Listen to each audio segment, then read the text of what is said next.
Okay, that was my striking a pose with my old girls because they're leaving on Tuesday. Haven't you heard? Anyways, lots going on. Freaked out about it. Having surgery is not my cup of tea. I've been driving my husband crazy.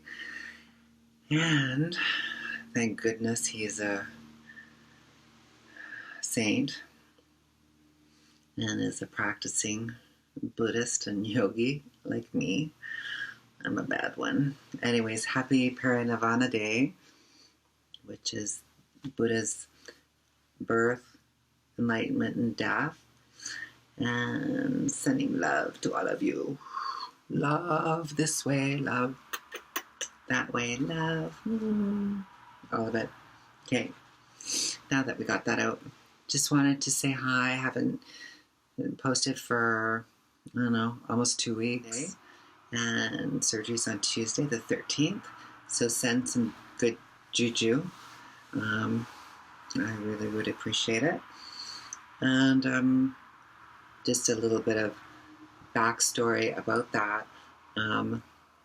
For transgender health, I'm 55 years old. I had my first set of implants when I was like 18, 19, and got the second set in the early 90s.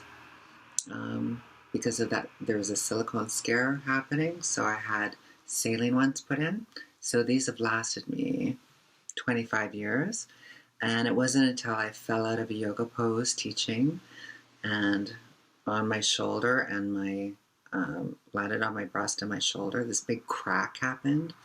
And it's been really painful. It's been 3 years and 3 months, 3 doctors.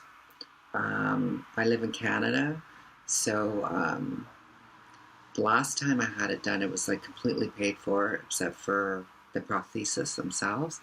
So, anyways, I was shocked when I found out that we had to pay like 10 grand as well, that the government only pays partial. They'll take them out and leave you flat. But yet in Canada, in BC, they'll pay for people that have had cancer surgery and have lost their breasts. It's like they'll pay for reconstruction. So I don't know what the deal is with that. So thank goodness for all my great advocate friends that I haven't been in touch with for a long time because I've been in stealth world, that are going to try to help me recoup that, hopefully, so it doesn't have to happen to other women. I can only speak for the women. And yeah, it's really strange thinking that maybe they didn't think that we'd all live this long. That they only cover it at the beginning if a transgender girl is on hormones for like a year or something. If there's not enough breast tissue, then they'll pay for it. And I'm like going, well, what about a woman that's lived her whole life, and it's like, and then you're just going to pull them out and just be left with these like droobs, it's just bizarre.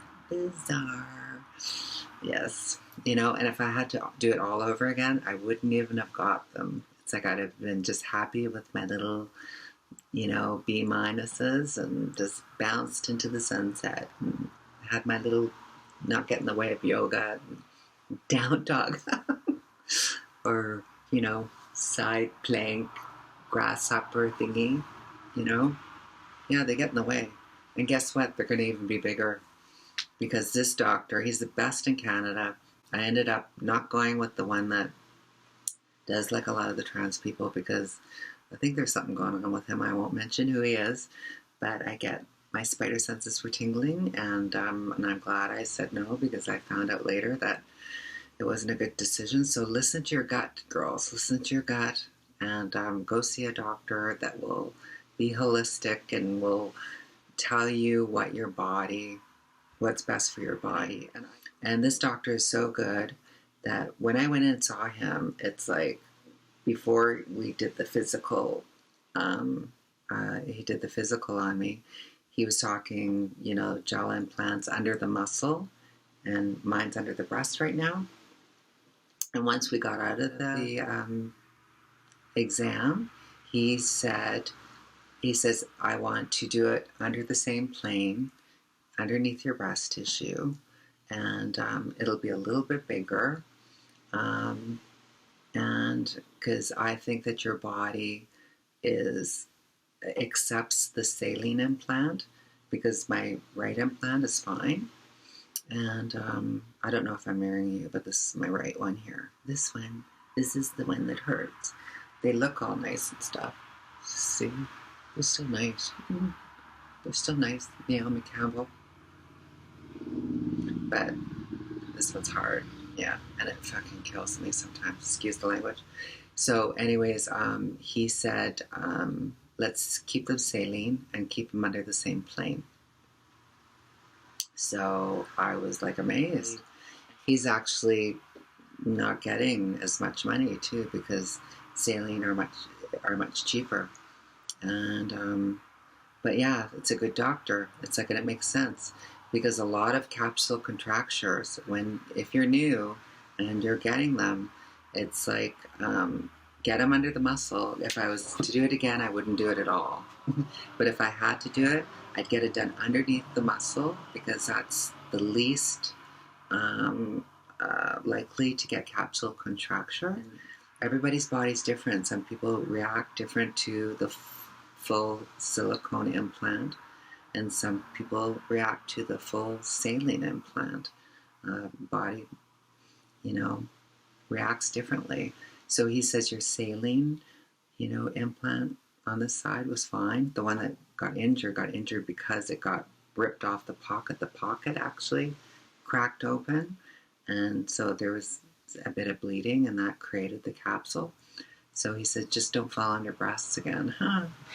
Yeah, so anyways, so I thought I'd post it today, because it's the Buddha's birth, enlightenment, and death day too. So it's an auspicious day to send out some good messages and stuff. So once I'm healed, I'm going to see if I can get reimbursed, and at least pave the way, trans health for the older women, because we need upkeep too, like stuff.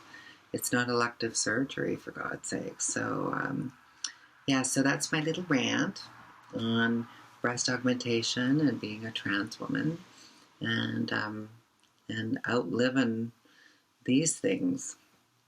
And they all have a shelf life, even if you're a cis woman. And I just learned that term like a year and a half ago or something. Cis woman means that you identify with the gender you were born with.